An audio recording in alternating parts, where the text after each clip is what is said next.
wategeka bigakomera reka izina ryawe rihabwe icyubahiro uyu munsi wa none niho uteguye niyo mpamvu tugusabye kugira ngo ubane natwe kandi tugire neza ko kuri Imana izina ryawe rihabwe icyubahiro turagusabye kugira ngo buri umwe wese uri aha hantu umuhereze imbaraga zawe kandi ubutwari bwawe bugaragare kuri buri wese izina ryawe rikomeze rihabwe icyubahiro Yesu turakuraritse kugira ngo uzitubere muri ibi birori kandi aho witamura muri iki gitondo izina ryawe rihabwe icyubahiro turasenga cyane kugira ngo ugire icyo urema kubona kuri Imana imbaraga zitari izawe ntizigaragara ahantu ahubwo turashaka imbaraga zawe turashaka gukora kwawe aka kanya izina ryawe rikomeze rihabwe icyubahiro Mana senga cyane sengera abayobozi bari muri iki giterane kugira ngo nabo bambike imbaraga kandi bakoreshe iby'ubutwari abariri duhereza kuririmbira mu mbaraga zawe kandi ndasenga cyane kugira ngo buri umwe wese yibone muri ibi birori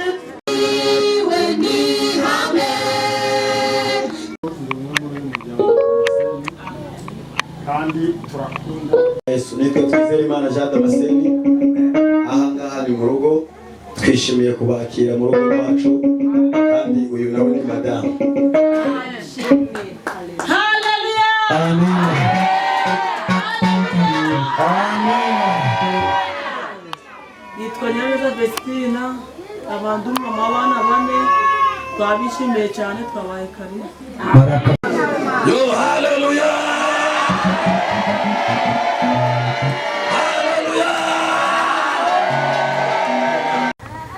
Haleluya Amen UMUKRISTO ngera abiri Albert Innocent n'abanyama Innocent nawe mugenzi wanjye dukomere Imana yacu amashyi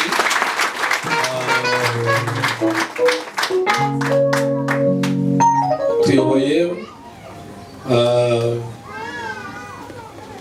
torero ryitwa CCN ni Kristo Sendo Christian Ministries tandatu umurongo wa 4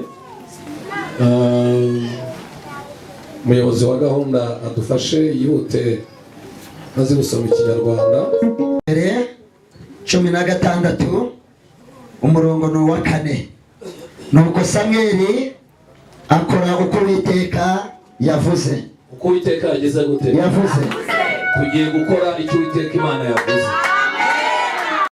komeza ajya i Betelehemu agezeyo abatware b'umudugudu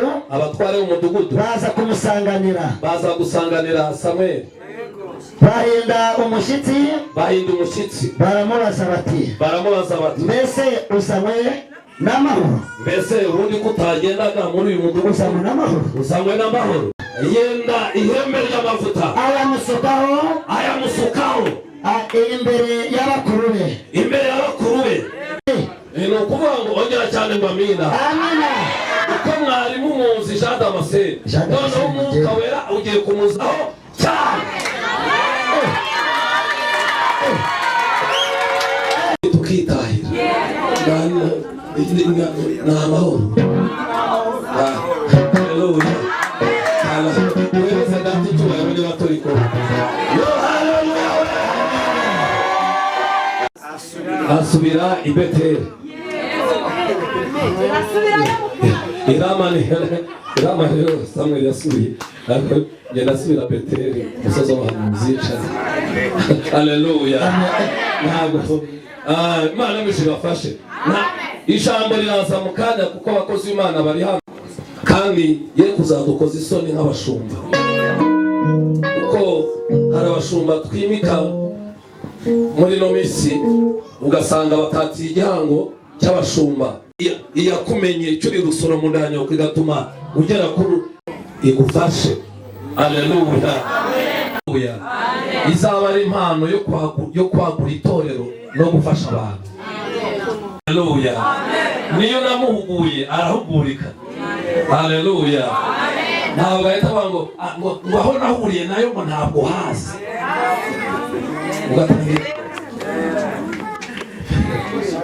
Oya, kumva kandi bakandagiye. Haleluya. Imana jada maseni ndahiye ku mugaragaro ko nzakorera inshingano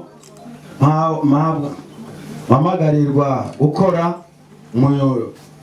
umurimo w'irakwiriye.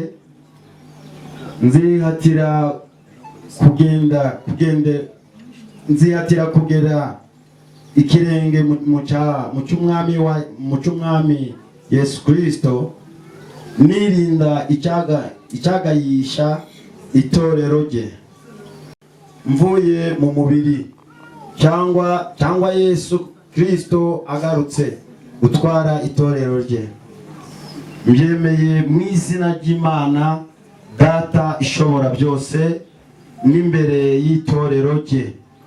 Imana ibimfashemo.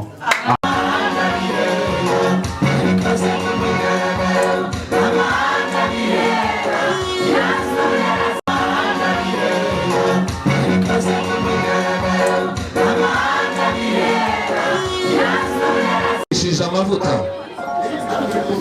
uhereye uyu munsi wa none ubaye revera pasteur, no kugendana nawe iminsi yose ukiriho, mu izina rya Data wa twese n'iry'Umwana n'iry'Umwuka wera. Amen.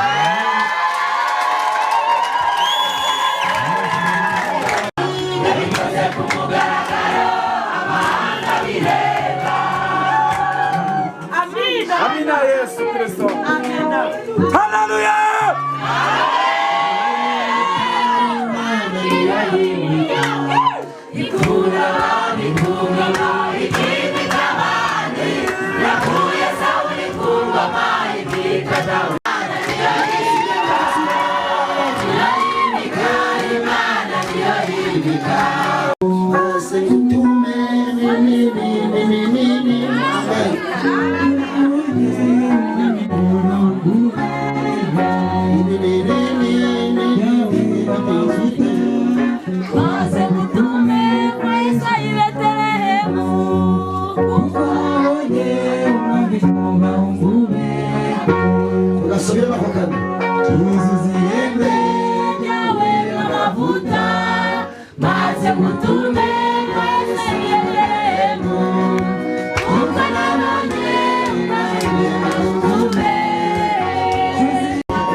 Yose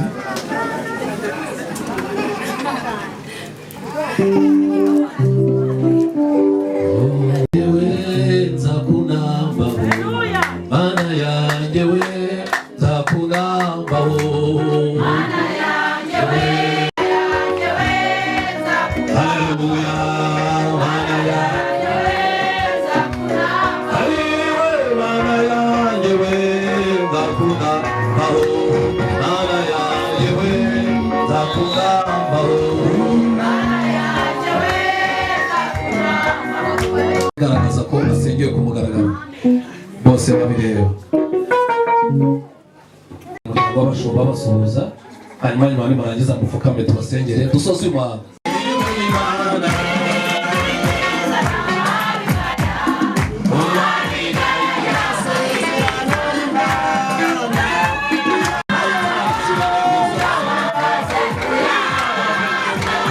Izina rya Yesu garagaza cunde taya beza kuvamara n'amasaha bahagaze mu mpagaze no mu butware bwawe. Yemerera Uwiteka Imana nyir'ingabo uyu muryango turawusinanisha kugira ngo bagukorere mwana w'abami kandi ukomeze ubambike imbaraga zoreka zigaragare hano ukuboko kwawe mu izina rya Yesu. Ubutware bwawe bikomeze kuboneka ukuri Imana nyamana. Baba tute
umurongo waho wa 5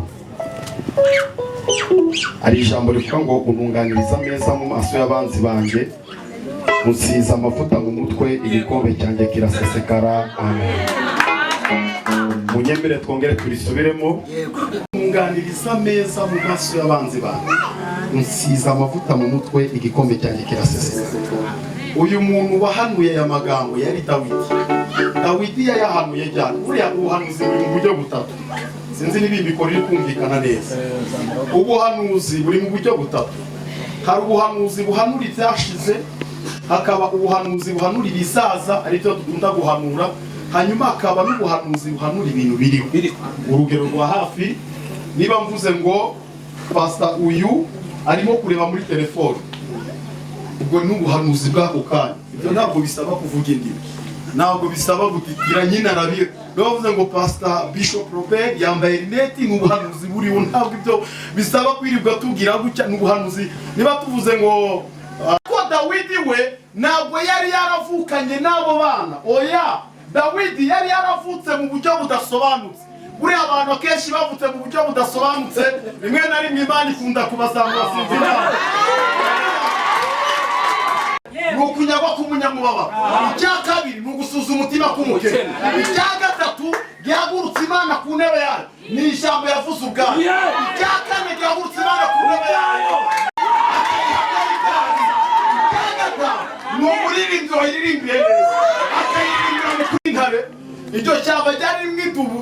Umwana agenda afite impano yo kuririmba, uzasome Bibiliya neza. Ishyamba yagiye kuragiramo ryari ishyamba ryari riri hagati y'umudugudu bitaga Gebeyi. Uyu mudugudu wari utuwemo abagabo bitaga Ababenjamini. Ababenjamini nibo bazanye ibintu byo gutera ibihumetso. Bibiliya mu Bacamanza iravuga ngo ntibabashaga no guhusha n'agasatsi batagahamije. Kuri Imana ijya yemera kujya mu ishyamba kugira ngo ijye kuhagutore. Ariko ikintu gitangaza, iyo uhageze hari igihe aba ari umugambi w'Imana kugira ngo datagutoreze. Ageze muri iryo shyamba nibwo yaririmbye Zaburi. Tuzi ko iri shyamba ribamo intare, rikabamo idubu, nizo ziri kuririmba, nizo zaramije.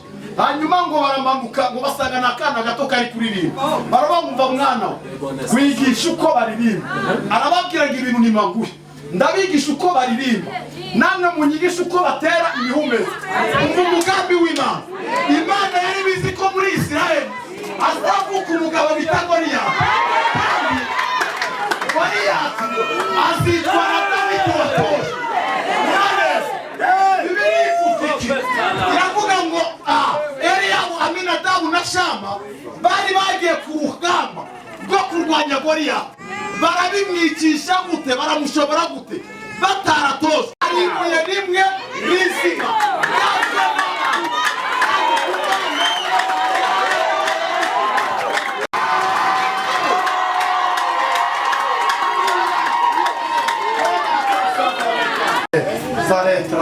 Ariko yeganyeza abantu batatu babwire ngo Yesu agiye kurangiza byakunaniye. Yesu agiye kurangiza byakunaniye.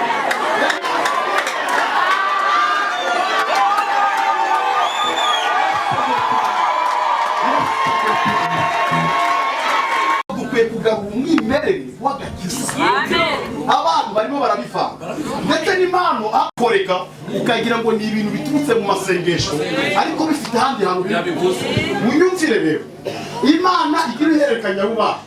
Hari abantu babibwira se bakwiye kuzirora.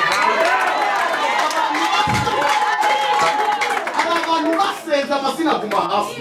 Hari abantu bifositi makoto telefa. Hari abantu makoto ela ariko haleluya.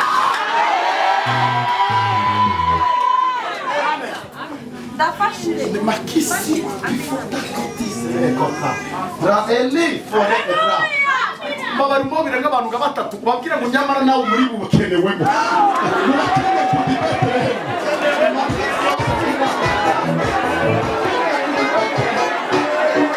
Bana umuco ni wawe na hehe niba basanye byo kurya ku meza gusa umuco. Bibiliya rero igaragaza iki?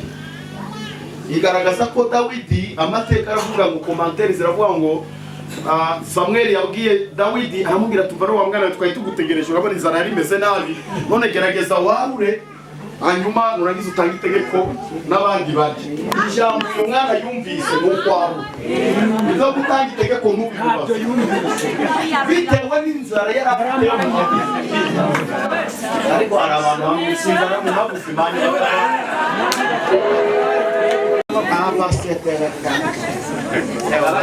abatetse ko hariya yeguza n'inanga yanjye curanga kuko Bibiliya ivuga iravuga ngo niba ubabaye senga niba wishimye ririmba ikintu kibabaje aba bantu abaririye mu maso mu mutima we yaba ari bati cyane ntabwo kibona ko dushoboye bwatanze itegeko tukane none arashoje we atangiye guturira Eliya yeguza n'inanga yanjye curanga benshi bakabekwa baragisumba kuri wowe ariko amaboko yabo bakaba bari barafunze Imana ikabigiye kongera kuhagurutsa igahagurutsa n'amaboko mashya ibyo bintu Imana ikabigiye kubikora ariko reka turebe ko uyu muntu Imana igiye kuzana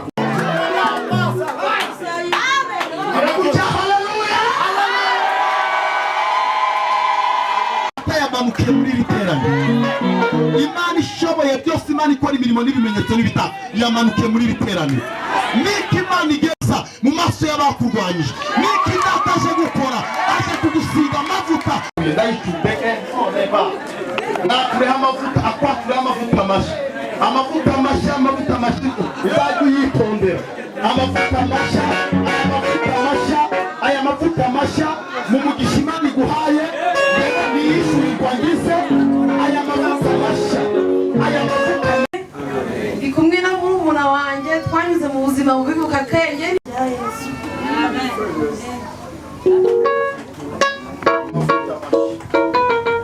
Uhereye none mbaturiyeho ubuzima n'uburame, mbaturiyeho kugubwa neza mu buzima bwanyu bwa buri munsi, mbaturiyeho igikundiro gituruka ku Mana, mbaturiyeho umugisha mu izina rya Yesu, mbaturiyeho kuzakundwa kandi abanzi banyu bose bahinduka abakunzi banyu.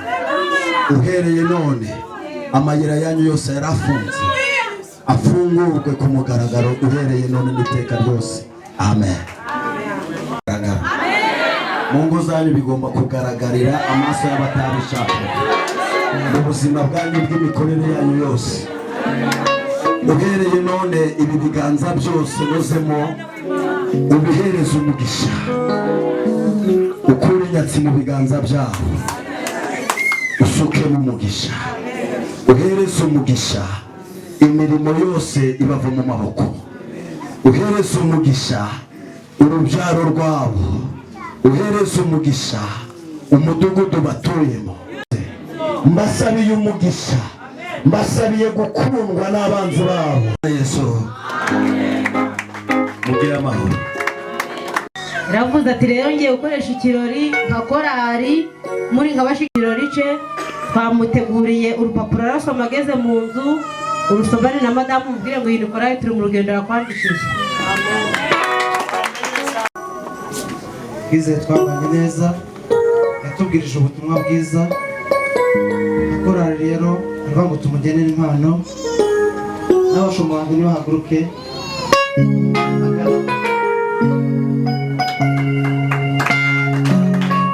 mu rugerero natwe twifuje guhereza inshuti yacu impano. Haleluya. Ngumwarimu w'urwandiko nyine nagera ayiherewe na madamu we ngo baraza kurusoma bitonze. Imana ibahereza imigisha. Nabo barimo barabwira Jean Damascene bati tukuri inyuma, ariko mubyeyi wacu nyemerera ry'ejuru uze ufatanye guhereza Jean Damascene impano y'ukuri. Imana mu mutima nanyishimira irindi jambo yavuze ikayisohoza. Shimye Imana ko hari ijambo yavuze, iri jambo yarivuze imyaka n'imyandiko turi ahantu, ariko Imana yishimiye yuko igitunganyiriza umuntu ameza imbere y'abanzi. Kandi kuri message murakoze. Imbere yacu ab'imbere baragenda bigarana n'uyu nguyu ariko mu bahungu ba mama, ariko ibi ngibi ntabwo ari inzaduka. Imbano yahoze iwacu mu rugo abaturage barabizi, no gusenga byahoze iwacu ntabwo ari ibyitiriro, ariko iki cyo kirandenze kuko ntabwo twigeze tugira rivera.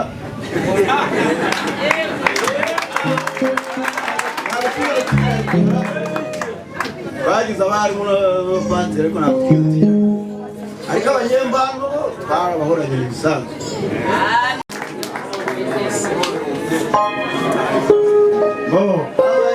Ikomeye cyane niyo mpamvu mukazana wanjye data arakoze kubateza indange. mama yarapfaka yaradusigarana, ariko agwana intambara yo kugira ngo tubeho. Ubu turiho nta kibazo, turiho nk'abandi bose. Ubu yabaye mukuru mu by'umwuka. Ubwo namushima, ngashima n'umubyeyi watureze n'Imana yatumye ubuzima bwacu bukomeza kubaho. Amen. Uyu ni muramukazi ufite amezi, nyuma y'amezi 6 nzamuzanira inka ye. Nanjye mwemereye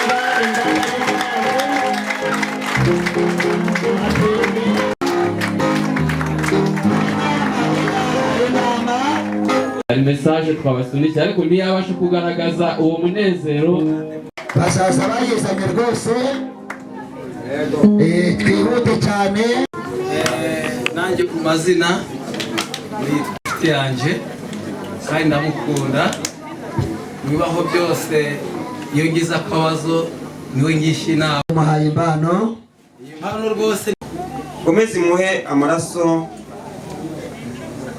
atagira imbeho kuko yabimbwiyeho, ariko nari narabuze n'icyo namumarira. Ejo bundi bitanye ikimwenda menu ku cyumweru hano hari itungo ryanjye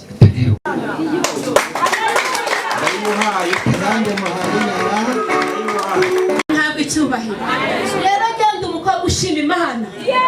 Hamya Yesu. Haleluya. Nasoni bintera. Amen. Mana inzuta amavuta yamubwira ngo nzagupaha imigabane by'umwuka ukurimo. Yego. Haleluya. Birakwiriye. Tujya duhurira mu murimo, ariko kubera kwizera kw'abantu bakeya bati bizaturuka he, ari kitari cyitwa hari itungo riri mu rugo ry'ihene. Natwe tuzanye ihene y'umushishe y'umushishe.